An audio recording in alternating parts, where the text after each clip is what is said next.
In the shadowy world of Soviet espionage, few operations are as infamous as the assassination of Leon Trotsky in 1940.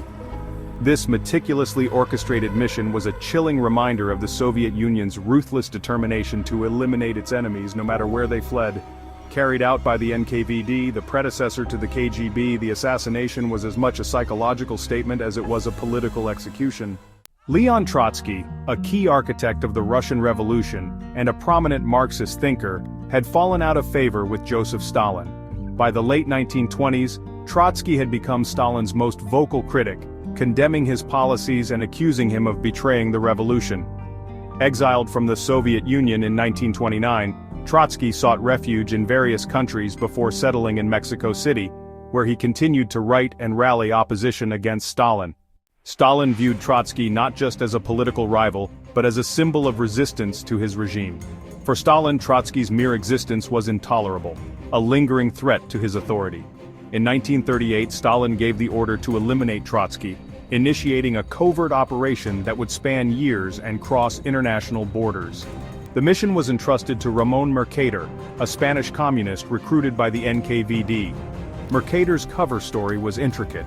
He infiltrated Trotsky's circle by courting one of his supporters, Sylvia Agaloff, and using her as a means to gain access to Trotsky's inner sanctum.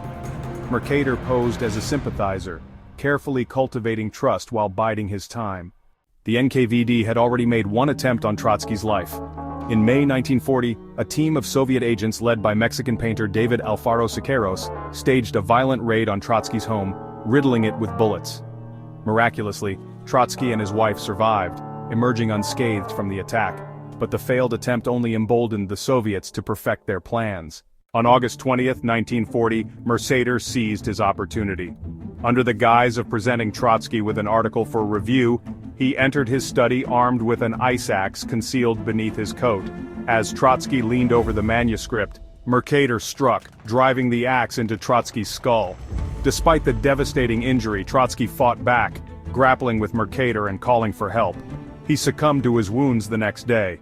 The aftermath of the assassination was a global sensation. Mercader was apprehended at the scene and eventually sentenced to 20 years in a Mexican prison. Throughout his trial, he refused to disclose his Soviet ties, maintaining his cover until years later, when the truth emerged.